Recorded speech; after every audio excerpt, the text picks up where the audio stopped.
Hello दोस्तों। तो चलिए आज शुरू करते हैं चैप्टर 14, नॉर्वे का सीरीदार ड्रैगन नॉर्बर्ट। जितना उन्होंने सोचा था क्विरिल उससे ज्यादा बहादुर निकला। आने वाला सप्ताहों में वो पीला और दुबला जरूर होता जा रहा था, परंतु ऐसा नहीं लग रहा था जैसे उसने हार मान ली हो। हर बार तीसरी मंजिल के गलियारे से गुजरते समय हैरी, रॉन और हरमाइनी दरवाजे पर कान लगाकर ये जांच करते थे कि फ्लेविच अब भी अंदर गुर्रा रहा है या नहीं। स्नेप अपने बुरे मूड में भन्नाता घूम रहा था, जिसका निश्चित रूप से यह मतलब था कि पत्थर अब भी सुरक्षित था। इन दिनों हैरी जब भी क्विरिल के पास से गुजरता था तो वो उत्साह बढ़ाने वाले अंदाज में मुस्कुरा देता था, और रॉन ने सबसे ये कहना शुरू कर दिया था कि वे क्विरिल के हकलाने की हंसी न उड़ाए। बहरहाल हरमाइनी के दिमाग के पास पारस पत्थर के अलावा और भी बहुत सी चिंताएं थी। उसने अपने रिवीजन का टाइम टेबल बनाना शुरू कर दिया और वो अपने नोट्स की कलर कोडिंग करने लगी। हैरी और रॉन को इस बात का बुरा नहीं लगता। उन्हें परेशानी इस बात से थी कि हरमाइनी ऐसा करने के लिए उनसे भी बार बार कहती थी। हरमाइनी, परीक्षाएं बरसों से दूर है।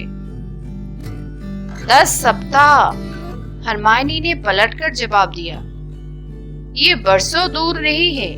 निकोलस फ्लैमेल के लिए तो ये एक सेकंड की तरह है, परंतु हम लोग 600 साल के नहीं है, रॉन ने उसे याद दिलाया।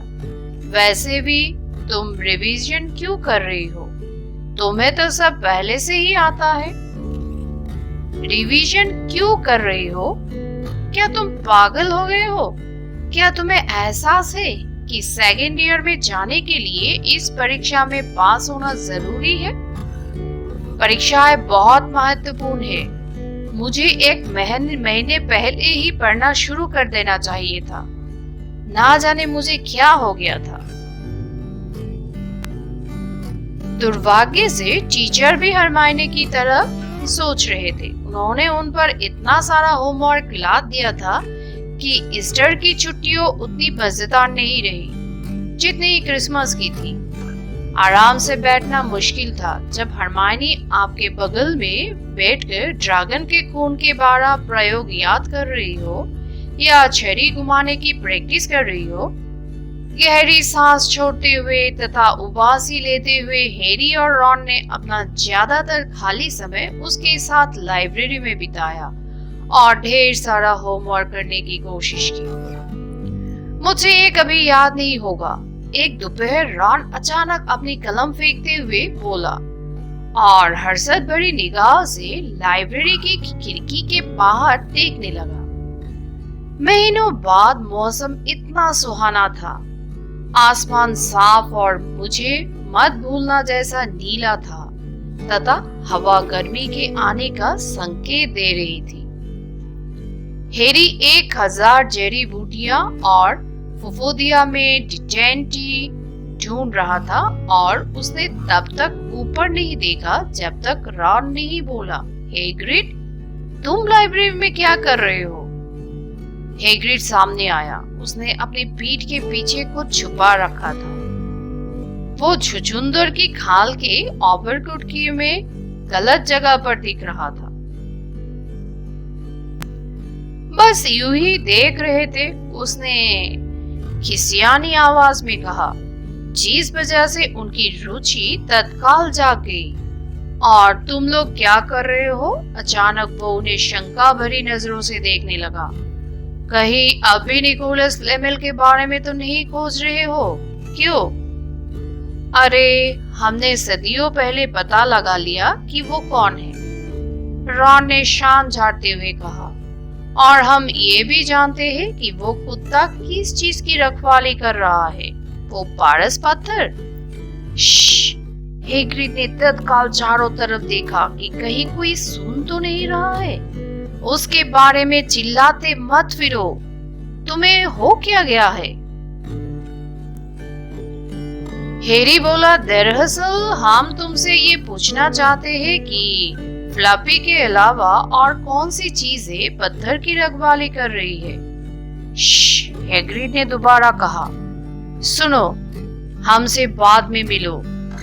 हम ये वादा तो नहीं करते कि हम तुम्हें कुछ बताएंगे, परंतु तुम लोग यहाँ पर हल्ला मत मचाओ।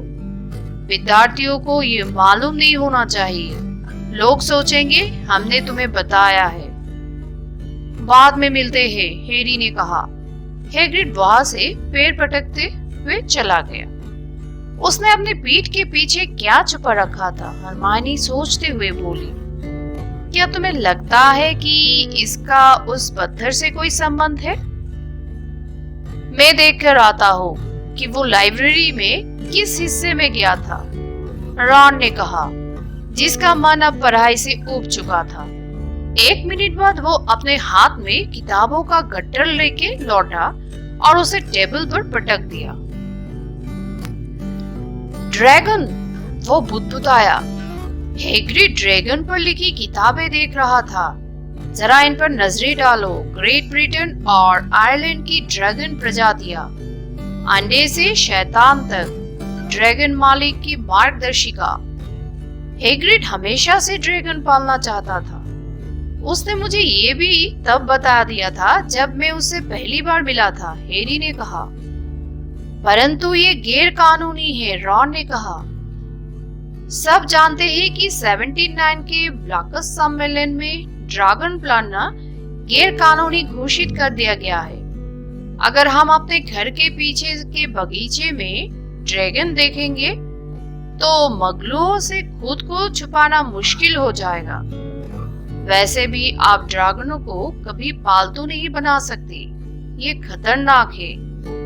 तुम्हें देखना चाहिए कि चार्ली रोमानिया में जंगली ड्रैगनों के कारण कितनी जगह जला है। परंतु ब्रिटेन में तो जंगली ड्रैगन नहीं है, हैरी ने पूछा। बिल्कुल है, रॉन ने कहा। सामान्य ब्रश ग्रीन और हेब्रिडियन ब्लैक। और मैं तुम्हें बता दूं, जादू के मंत्रालय को उन्हें छुपाने के लिए बहुत काम करना पड़ता है। हमें उन मगलुओं पर जादू करना पड़ता है जिन्होंने ड्रैगन देखा है, ताकि वे उसे भूल जाए। तो फिर हैग्रिड क्या करना चाहता है? हरमाइनी ने पूछा। जब उन्होंने 1 घंटे के बाद रखवाले की झोपड़ी का दरवाजा खटखटाया तो उन्हें ये देखकर आश्चर्य हुआ कि सभी पर्दे बंद थे। हैग्रिड ने पूछा, कौन है?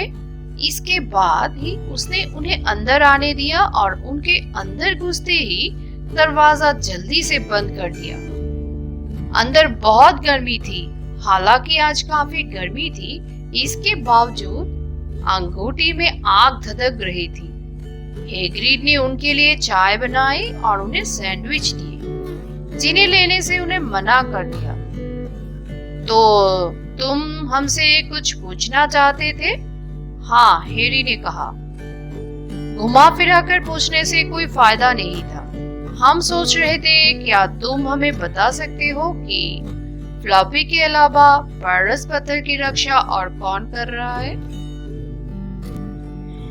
हैग्रिड ने उसकी तरफ घूरकर देखा। बिल्कुल नहीं, हम नहीं बता सकते, उसने कहा। पहली बात तो ये कि हम खुद ही नहीं जानते। दूसरी बात, तुम लोग पहले ही बहुत कुछ जान चुके हो, इसलिए अगर हम बता भी सकते तो भी तुम्हें कुछ नहीं बताते। वो पत्थर यहाँ पे एक बहुत अच्छे कारण से है। उसे ग्रीनगढ़ से लगभग चुरा लिया गया था। हमें लगता है तुमने पहले ही ये अंदाजा लगा लिया होगा। वैसे हम ये नहीं समझ पा रहे कि तुम्हें फ्लफी के बारे में कैसे पता चला। हैग्रिड, रहने भी दो। तुम हमें बताना नहीं चाहते, वरना तुम तो हर बात जानते हो। यहाँ जो भी होता है उसके बारे में तुम्हें सब पता रहता है, हरमाइनी ने चापलूसी भरी भावुक आवाज में कहा। हैग्रिड की दाढ़ी हिली और वे समझ गए कि वो मुस्कुरा रहा था। हम तो सिर्फ ये सोच रहे थे कि रखवाली का इंतजाम किस किस ने किया है। हरमाइनी ने कहा, हम सोच रहे थे कि डंबलडोर ने मदद लेने के लिए तुम्हारा अलावा और किस पर भरोसा किया होगा। इन शब्दों को सुनकर हैग्रिड का सीना गर्व से फूल गया। हैरी और रॉन हरमाइनी की तरफ देखकर मुस्कुराए। अच्छा, हमें नहीं लगता कि तुम्हें ये बताने से कोई नुकसान हो सकता है। देखो, उन्होंने फ्लेपी को हमसे उधार लिया। फिर कुछ टीचर्स ने जादू किया। Professor Sprout, professor Flitwick, professor McGonagall. उसने अपनी उंगलियों पर नाम गिनते हुए कहा, प्रोफेसर क्विरल, और जाहिर है डंबलडोर ने खुद भी कुछ काम किया है। परंतु ये क्या, हम किसी का नाम भूल गए हैं। अरे हाँ, प्रोफेसर स्नेप। स्नेप? हाँ, तुम कहीं अब भी उसी गलतफहमी में तो नहीं हो? देखो, स्नेप पत्थर को चुराने की फिराक में नहीं है। उन्होंने तो इसकी रक्षा करने में मदद की है। हैरी जानता था कि रॉन और हरमाइनी भी वही सोच रहे होंगे जो वो सोच रहा था। अगर पत्थर की रक्षा के इंतजाम करते समय स्नेप मौजूद था, तो उसे ये आसानी से पता चल गया होगा कि बाकी टीचर्स ने इसकी सुरक्षा के कौन से इंतजाम किए थे। शायद वो हर चीज जानता था, सिवाय क्विरिल के मंत्र और फ्लफी को पार करने की तरीके को छोड़कर। तुम एक लौते इंसान हो जिसे ये पता है कि फ्लफी को पार कैसे किया जाए, क्यों हैग्रिड? हैरी ने चिंता भरे स्वर से पूछा। और तुम ये बात किसी को नहीं बताओगे, है ना? किसी टीचर को भी नहीं? हमारे और डंबलडोर के अलावा ये बात किसी को भी नहीं मालूम, हैग्रिड ने गर्व से कहा। तब तो बहुत अच्छा है, हैरी दूसरों के सामने बुदबुदाया। हैग्रिड, क्या हम खिड़की खोल सकते हैं? मैं उबल रहा हूँ। नहीं खोल सकते हैरी, सॉरी, हैग्रिड ने कहा।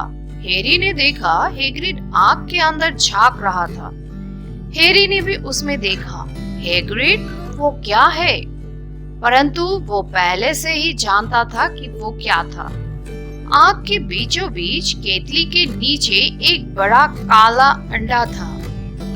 हाँ, हैग्रिड ने घबराहट में अपनी दाढ़ी से खेलते हुए कहा, वो तो, अरे तुम ये कहां से ले आए हैग्रिड? रॉन ने कहा और आग के पास जाते हुए अंडे को घोर रहा था। ये तो बहुत महंगा होगा। हमने इसे शर्त में जीता है, हैग्रिड बोला। कल रात हम गांव में कुछ पेग पीने गए और वहाँ एक अजनबी के साथ ताश खेलने लगे। हमें लगता है कि वो इसे छुटकारा पाकर बहुत खुश हुआ था, कसम से। परंतु जब अंडा फूटेगा तब तुम क्या करोगे? हरमाइनी ने कहा। हम कुछ किताबें पढ़ रहे हैं, हैग्रिड ने कहा और आपने तकिए के नीचे से एक बड़ी किताब निकाली। इसे हम लाइब्रेरी से लाए थे, आनंद और लाभ के लिए ड्रैगन पालना। ये थोड़ी पुरानी है, परंतु इसमें सब कुछ दिया है। अंडे को आग में रखो क्योंकि उसकी माँ उस पर फूंक मारती है, और जब ये अंडा फोड़कर बाहर निकल आए तो हर आधा घंटे बाद इसे एक बाल्टी ब्रांडी में चिकन का खून मिलाकर दो। और ये देखो अलग अलग अंडे को कैसे पहचाना जाए। हमारे पास जो है वो नॉर्वे का सीड ईटर ड्रैगन है। ये दुर्लभ है। वो अपने आप से बहुत खुश लग रहा था, लेकिन हरमाइनी उतनी खुश नहीं थी। हैग्रिड, तुम लकड़ी के घर में रहते हो, उसने कहा। लेकिन हैग्रिड उसकी बात नहीं सुन रहा था। वो तो आग को हिलाते हुए खुशी से गुनगुना रहा था। तो अब उनके पास चिंता करने के लिए एक और चीज थी। अगर किसी को यह पता चल गया कि हैग्रिड ने अपनी झोपड़ी में एक गैर कानूनी ड्रैगन छुपा रखा है तो उसका क्या होगा? कभी भी सोचता हो कि शांत जिंदगी कैसे होती है? रॉन ने हाँ भरते हुए कहा। हर शाम को वे अपने होमवर्क से माथापच्ची करते थे जो उन्हें लगातार दिया जा रहा था। हरमाइनी ने अब हैरी और रॉन के लिए भी रिवीजन का टाइम टेबल बनाना शुरू कर दिया था। इससे वे पगला रहे थे। फिर एक दिन नाश्ते के समय हेडविग हैरी के लिए हैग्रिड की एक चिट्ठी लाई। उसने सिर्फ एक लाइन लिखी थी, वो बाहर निकल रहा है। रॉन जड़ी बूटियों का ज्ञान के पीरियड में गोता मारता चाहता था और सीधे झोपड़ी की तरफ जाना चाहता था, परंतु हरमाइनी इसके लिए तैयार नहीं थी। हरमाइनी, जिंदगी में कितनी बार ड्रैगन को पैदा होते हुए देखने का मौका मिलता है? हमारी क्लास है, हम मुश्किल में पड़ सकते हैं। और जरा सोचो, अगर किसी को ये पता चल गया कि हैग्रिड क्या कर रहा है तो वो मुसीबत में फंस सकता है। चुप हो जाओ, हैरी फुसफुसाया। मैल्फॉय कुछ फुट दूर खड़ा था और एकदम चुपचाप था ताकि उनकी बातें सुन सके। उसने कितनी बातें सुनी थी। हैरी को मैल्फॉय के चेहरे के भाव बिल्कुल पसंद नहीं आए। रॉन और हरमाइनी जड़ी बूटियों का ज्ञान की क्लास तक जाते समय बहस करते रहे और अंत में हरमाइनी इस बात के लिए तैयार हो गई कि वो उनके साथ सुबह की छुट्टी में हैग्रिड की झोपड़ी पर ताक मारकर आएगी। जब उनकी क्लास के अंत में महल की घंटी बजी तो तीनों ने तत्काल अपनी झोपड़ियों पटकी और जल्दी जल्दी मैदान से होते हुए जंगल के किनारे तक आ गए। हैग्रिड ने लाल चेहरे और रोमांचित भाव से उनका स्वागत किया। वो लगभग बाहर निकल चुका है। उसने उन्हें भीतर बुलाया। अंडा टेबल पर रखा था। उसमें गहरी दरारें थी। अंदर कुछ हिल रहा था। उसके अंदर से अजीब सी खटखट खटखट आवाज आ रही थी। उन सभी ने अपनी कुर्सियां टेबल के पास खींच ली और सांस रोककर देखते रहे। तभी अचानक एक धमाका हुआ और अंडा फूट गया। ड्रैगन का बच्चा टेबल पर पसरा हुआ था। उसे सुंदर नहीं कहा जा सकता था। हैरी ने सोचा कि वो बुरी मुरी काली छतरी की तरह दिख रहा था। उसके घुमावदार पंख उसके दुबले काले शरीर की तुलना में बहुत बड़े थे और उसकी चौड़े नथुने वाली लंबी नाक थी। सींग के टूटे थे और बाहर निकली नारंगी आंखें थी। वो चीखा। उसकी नाक से इक्का दुक्का चिंगारियां निकली। कितना सुंदर है, हैग्रिड बुदबुदाया। उसने हैग्रिड का सिर सहलाने के लिए अपना हाथ आगे बढ़ाया। ड्रैगन ने उसकी उंगलियों पर वार किया और अपने नुकीले दांत दिखाए। देखो तो सही, ये अपनी मम्मी को पहचानता है, हैग्रिड ने कहा। हैग्रिड, हरमाइनी बोली, नॉर्वे का सीढ़ीदार ड्रैगन कितनी तेजी से बढ़ता है? हैग्रिड जवाब देने से ही भला था कि तभी उसके चेहरे का रंग उड़ गया। वो उछलकर खड़ा हुआ और खिड़की की तरफ लपका। क्या बात है? पर्दों की दरार में से कोई देख रहा था। एक बच्चा था। वो स्कूल की तरफ वापस भाग रहा है। हैरी ने लपक कर दरवाजा खोला और बाहर देखा। इतनी दूर होने पर भी पहचानने में कोई गलती नहीं हो सकती थी। मैल्फॉय ने ड्रैगन को देख लिया था। अगले सप्ताह के दौरान मैल्फॉय के चेहरे पर थिरकती मुस्कान में कुछ ऐसा था जिसे देखकर हैरी, रॉन और हरमाइनी बहुत परेशान हो जाते थे। उन्होंने अपना ज्यादातर खाली समय हैग्रिड की अंधेरी झोपड़ी में बिताया ताकि वे उसे समझा सके। इसे जाने दो, हैरी ने आग्रह किया।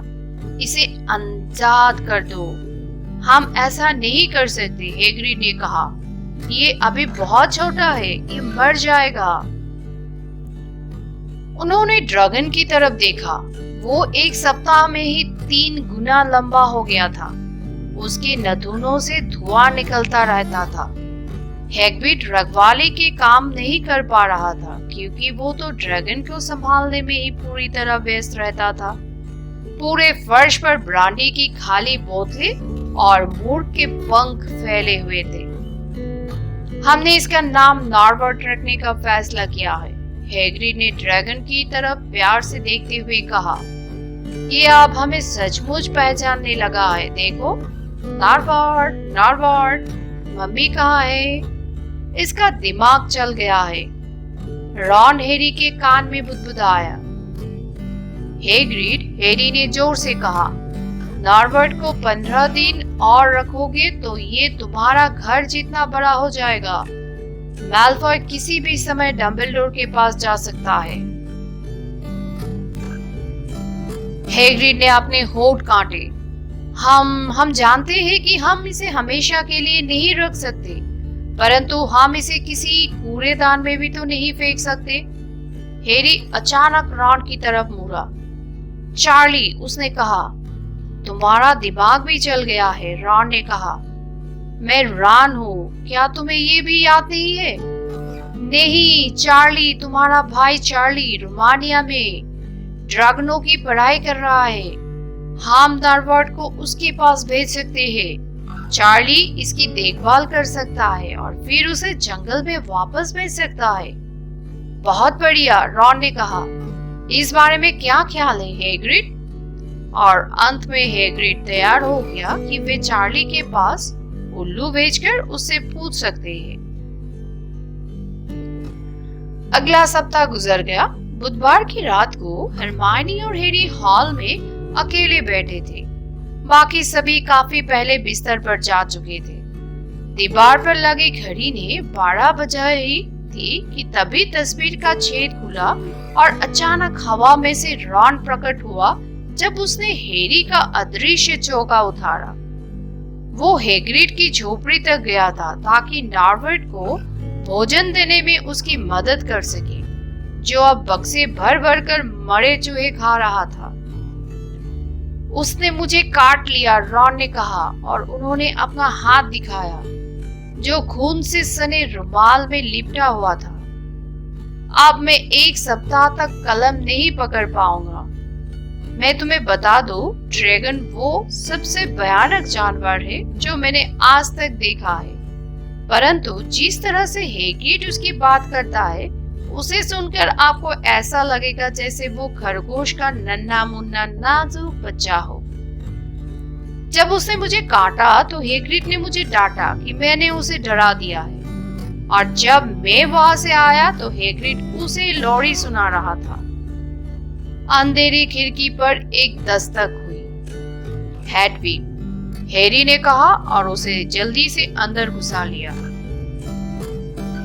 चार्ली का जवाब लेकर आई होगी। इकट्ठे चिट्ठी पढ़ने के लिए उन तीनों ने अपने सिर पास किए। प्रिय रॉन, तुम कैसे हो? पत्र के लिए धन्यवाद। मुझे नार्वो का सीरीदार ड्रैगन रखने में खुशी होगी, परंतु उसे यहाँ तक लाना आसान नहीं है। मुझे लगता है सबसे अच्छा ये रहेगा कि तुम उसे मेरे दोस्तों के साथ भिजवा दो, जो मुझसे मिलने के लिए अगले सप्ताह आ रहे हैं। समस्या ये है कि उन्हें गैरकानूनी ड्रैगन ले जाते हुए कोई देख ना ले। क्या तुम शनिवार को आधी रात के समय ड्रैगन को सबसे ऊंचे टावर पर ले जा सकते हो? वे लोग तुमसे वहां मिल सकते हैं और अंधेरा में ही उसे ले जा सकते हैं। मुझे इस पत्र का जवाब जल्दी से जल्दी भेजो। प्यार सहित, चार्ली। उन्होंने एक दूसरे की तरफ देखा। हमारे पास अदृश्य चोगा है, हैरी ने कहा। ये काम खास मुश्किल नहीं होना चाहिए। मुझे लगता है चोगा इतना बड़ा है कि ये हम दोनों और नॉर्बर्ट को ढक लेगा। वे दोनों उसकी बात से सहमत हो गए। इसी से आप समझ सकते हैं कि उनका पिछला सप्ताह कितना बुरा गुजरा था। नॉर्वर्ड से और मैल्फॉय से छुटकारा पाने के लिए वे कुछ भी करने के लिए तैयार थे। एक समस्या थी। रॉन के जिस हाथ में ड्रैगन ने काटा था वो अगली सुबह तक सूजकर दुगना मोटा हो गया। रॉन नहीं जानता था कि क्या मैडम पॉम्फ्री के पास जाना ठीक रहेगा। क्या वे ड्रैगन के काटने के निशान को पहचान पाएगी? बहरहाल दोपहर तक उसके पास कोई विकल्प नहीं बचा था। घाव का रंग गहरा हरा हो चुका था। ये साफ दिख रहा था कि नॉर्वर्ड के दांत जहरीले थे। हैरी और हरमाइनी दिन के अंत में भागते हुए हॉस्पिटल गए, जहां उन्हें रॉन बिस्तर में बुरी हालत में मिला। सिर्फ मेरे हाथ की ही बात नहीं है, वो फुसफुसाया। हालांकि ऐसा लगता है जैसे ये टूटकर गिरने ही वाला है। मैल्फॉय ने मैडम पॉम्फ्री से ये कहा कि वो मुझसे एक किताब लेना चाहता है ताकि वो अंदर आ सके और मुझ पर अच्छी तरह हंस सके। वो उन्हें ये बताने की धमकी दे रहा था कि मुझे सचमुच किसने काटा था। मैंने मैडम पॉम्फ्री से कहा था कि मुझे कुत्ते ने काटा है, परंतु मुझे नहीं लगता उन्हें मेरी बात पर विश्वास हुआ होगा। मुझे उसे क्विडिच मैच में नहीं मारना चाहिए था, इसीलिए वो ये सब कर रहा है। हैरी और हरमाइनी ने रॉन को शांत करने की कोशिश की। शनिवार को आधी रात को सब कुछ ठीक हो जाएगा, हरमाइनी ने कहा, परंतु इसे रॉन को जरा भी तसल्ली नहीं हुई। इसके बजाय वो सीधे होकर बैठ गया और पसीना पसीना हो गया। शनिवार को आधी रात को उसने फटी आवाज में कहा, अरे नहीं, मुझे अभी अभी याद आया, चार्ली की चिट्ठी उसी किताब में थी जो मैल्फॉय ले गया है। उसे पता चल जाएगा कि हम नॉर्वर्ड से पीछा छुड़ा रहे हैं। हैरी और हरमाइनी को जवाब देने का मौका नहीं मिला। मैडम पॉम्फ्री उसी पल वहां आ गई और उन्होंने उन लोगों को ये कहकर वहां से भगा दिया कि रॉन की नींद की जरूरत थी। योजना बदलने के लिए अब बहुत देर हो चुकी है। हैरी ने हरमाइनी को बताया, हमारे पास इतना समय नहीं है कि हम चार्ली के पास एक और उल्लू भेज सके और शायद ये नॉर्वर्ड से पीछा छुड़ाने का एक लौता मौका होगा। हमें ये जोखिम नहीं लेना चाहिए। और फिर हमारे पास अदृश्य चोगा भी तो है, मैल्फॉय उसके बारे में नहीं जानता है। जब वे हैग्रिड को ये बताने गए तो उन्हें उसका कुत्ता फेक बाहर बैठा मिला, जिसकी पूंछ में पट्टी बंधी थी। हैग्रिड ने उनसे बात करने के लिए खिड़की खोली। हम तुम्हें अंदर नहीं आने देंगे, वो हाँफते हुए बोला। नॉर्वर्ड अभी गुस्से में है, वैसे ऐसा कुछ नहीं है जो हम न संभल सके। जब उन्होंने उसे चार्ली की चिट्ठी के बारे में बताया तो उसकी आंखों से आंसू भर आए। हालांकि इसकी ये वजह भी हो सकती थी कि नॉर्वर्ड ने उसी समय उसके पैर में काटा था। ठीक है, उसने सिर्फ हमारा जूता ही काटा है, यूं ही खेल रहा है, आखिर वो बच्चा ही तो है। बच्चे ने अपनी पूंछ दीवार पर मारी, जिससे खिड़कियां हिल गई।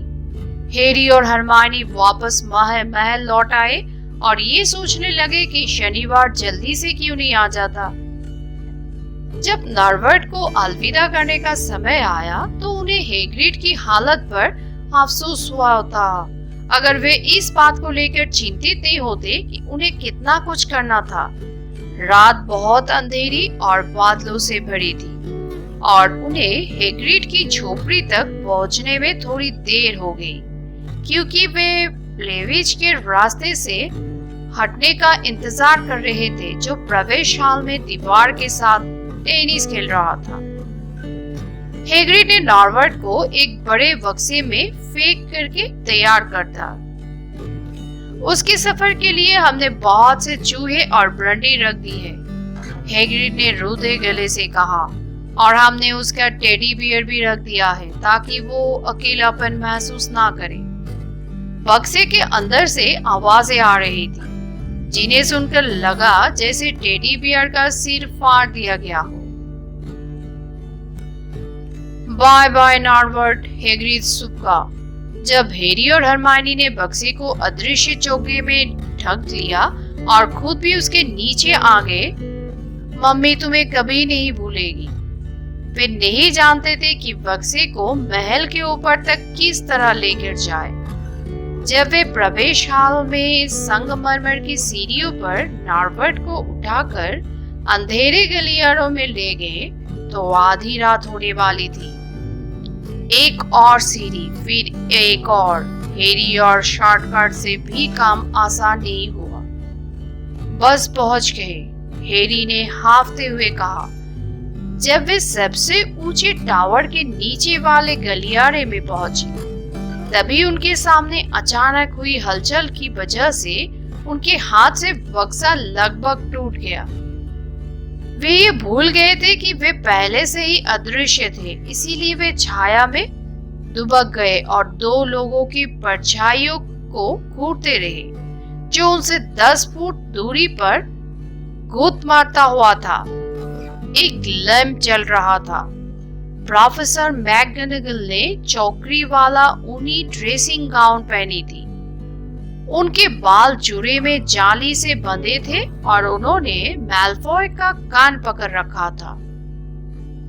डिटेंशन, वे चिल्लाई। अगर नाक शक्ति के 20 पॉइंट कम हो गए, आधी रात को बाहर घूम रहे हो, तुम्हारी हिम्मत कैसे हुई? आप समझ नहीं रही है प्रोफेसर, हैरी पॉटर आने वाला है, उसके पास ड्रैगन है। क्या बकवास है, तुम इस तरह का झूठ कैसे बोल सकती हो? चलो मैल्फॉय, मैं तुम्हारे बारे में प्रोफेसर स्नेप से बात करूंगी। इसके बाद टावर तक जाने वाली ऊंची घुमावदार सीढ़ियों पार करने दुनिया का सबसे आसान काम था। जब वे रात की ठंडी हवा में बाहर पहुंचे तो उन्होंने अपना चोगा उतार कर फेंक दिया और खुश हुए कि वे एक बार फिर से खुली हवा में ठीक से सांस ले सकते हैं। हरमाइनी तो जैसे नाचने लगी। मैल्फॉय को सजा मिल गई, मैं गा सकती हूँ। गाना मत, हैरी ने उसे सलाह दी। मैल्फॉय पर हंसते हुए उन्होंने इंतजार किया। नॉर्बर्ट अपने बक्से में धमाचौकड़ी कर रहा था। लगभग 10 मिनट बाद 4 जादुई झाड़ुए अंधेरे में फिसलते हुए नीचे आए। चार्ली के दोस्त खुश मिजाज थे। उन्होंने हैरी और हरमाइनी को रस्सियों का वो झूला बताया जो वे साथ लेकर आए थे, जिसे वे नॉर्बर्ट को झूलाते हुए ले जाने वाले थे। उन लोगों ने नॉर्बर्ट को रस्सियों से ठीक तरह से बांधने में मदद की और फिर हैरी वो हरमाइनी ने सबसे हाथ मिलाया और उन्हें धन्यवाद दिया। आखिरकार नॉर्बर्ट जा रहा था, चला गया था। वे एक बार फिर घुमावदार सीढ़ियों से नीचे उतरे। अब जब नॉर्बर्ट की चिंता उनके दिमाग से निकल गई थी, तो उनके दिल उतने ही हल्के थे जितने कि उनके हाथ। अब कोई ड्रैगन नहीं था। मैल्फॉय को डिटेंशन मिल गया था। उसके सुख को कौन सी चीज कम हो कर सकती थी? इसका जवाब सीढ़ियों के नीचे उनका इंतजार कर रहा था। जैसे ही उन्होंने गलियारों में कदम रखा, फ्लिच का चेहरा अचानक अंधेरे से बाहर निकलकर सामने आ गया। हो, फ्लिच फुसफुसाया, हम मुसीबत में फंस गए हैं। मैं अपना अदृश्य चोगा टावर की छत पर छोड़ आए थे।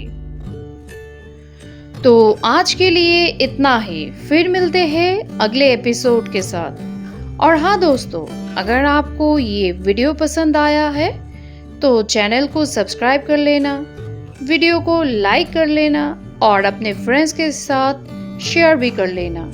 Bye bye.